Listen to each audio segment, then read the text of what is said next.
Boston is a tough and resilient town, so are its people. I'm supremely confident that Bostonians will pull together, take care of each other, and move forward as one proud city, and as they do, the American people will be with them every single step of the way. A city whose heart may be broken, but whose spirit is not. We want to welcome you to this special edition of CNN Student News. Today's entire show is about Monday's terrorist attack in Boston, the victims, the reactions, the investigation. When we produced yesterday's program, the bombings had just happened. We didn't have a lot of details. We have more now, and that's where we'll start things off today. The two bombs that went off near the finish line of the Boston Marathon exploded 12 seconds apart. 3 people were killed, more than 170 others were wounded. Early reports about other possible explosives turned out to be wrong. One runner, Jennifer Tracy, was in the marathon and recording on her phone when the first bomb went off.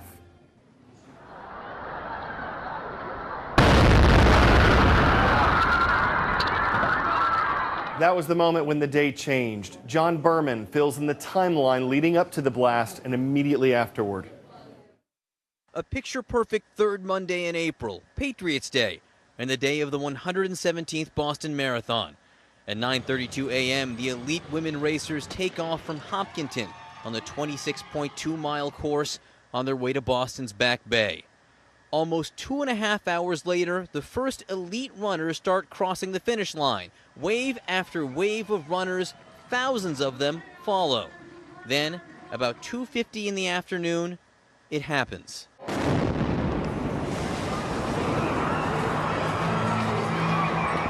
An explosion near the finish line. 12 seconds later, another explosion about a block up a crowded Boylston Street. They were banged up bad, severe lacerations, amputees, a lot of shrapnel. You know, they were pretty big explosions. They were banged, a lot of blood everywhere. Emergency teams and law enforcement scramble.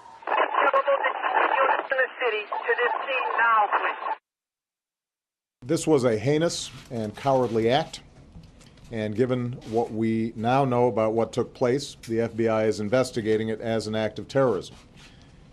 Anytime bombs are used to target innocent civilians, it is an act of terror. What we don't yet know, however, is who carried out this attack or why, whether it was planned and executed by a terrorist organization, foreign or domestic, or was the act of a malevolent individual. But we will find out.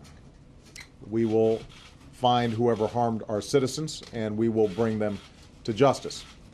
The American people refuse to be terrorized, because what the world saw in the aftermath of the explosions were stories of heroism and kindness and generosity and love.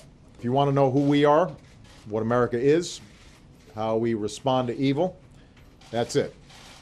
Selflessly, compassionately, unafraid.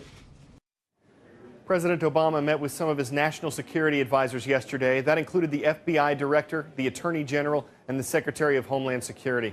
They were going over the latest details in the investigation into the attack. As of Tuesday, authorities didn't have any suspects, and they haven't determined any possible motives for the attack. The investigation began immediately after the bombing, and the FBI is taking the lead.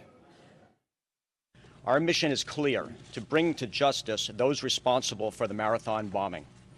The American public wants answers. The citizens of the city of Boston and the Commonwealth of Massachusetts want and deserve answers.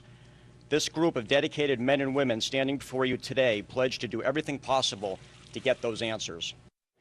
Boston's police commissioner described the site of Monday's bombings as the most complex crime scene in the history of our department. Part of the investigation is focused on what's called the bomb's signature. The idea is that understanding the bombs can help lead authorities to possible suspects, and even tiny pieces of debris can give clues. Another way authorities are hoping to find answers is by going through pictures and video. They're getting a lot of footage from security cameras that were in the area, but they're also asking anyone with images from any part of the marathon to share them with police. What the police are doing is that they're starting to ask people at the airports to check their iPhones, which is just really smart. People don't know that they were witnesses, that they might actually have evidence in their phones or in their cameras. And so there's now sort of this search amongst all the people that were there, the tens of thousands of people, to say, hey, did you see something? Tom Foreman now has more on what exactly investigators are looking for.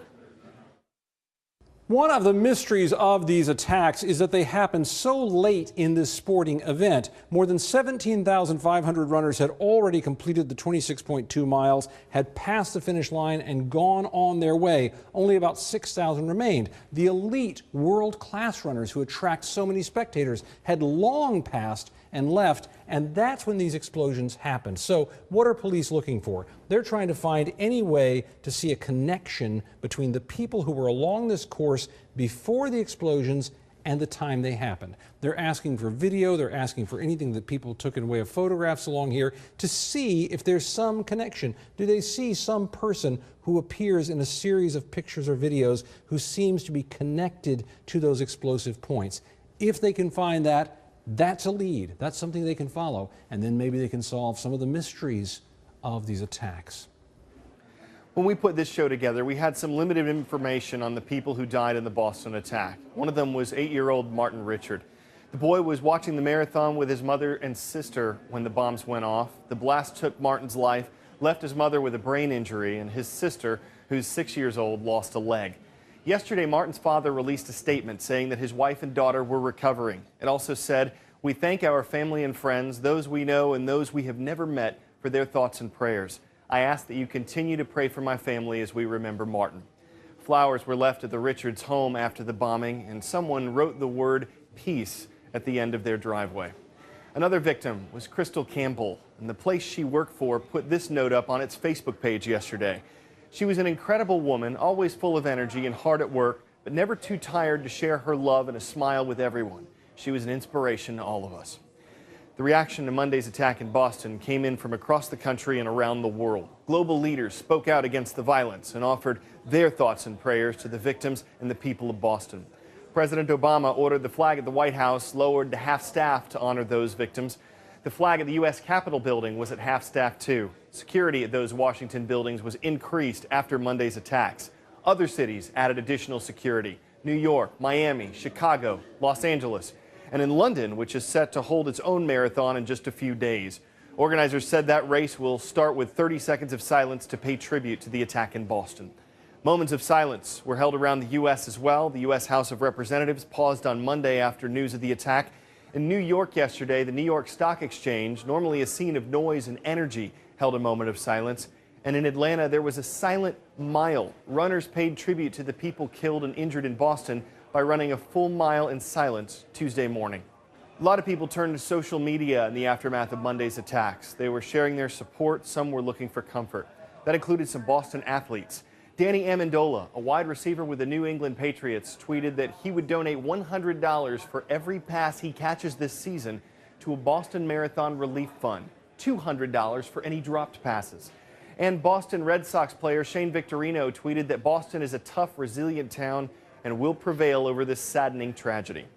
One quote started circulating around from children's TV star Mr. Rogers. He said, "When I was a boy and I would see scary things in the news, my mother would say to me, 'Look for the helpers. You will always find people who are helping.'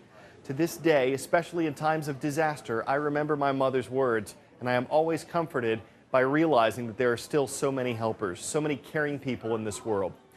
If you're on Facebook, you're welcome to share your thoughts and talk about what happened in Boston on our Facebook page. It's facebook.com/CNN Student News. And of course, all of our thoughts and prayers are with the victims of this tragedy and the people of Boston. For CNN Student News, I'm Carl Azuz.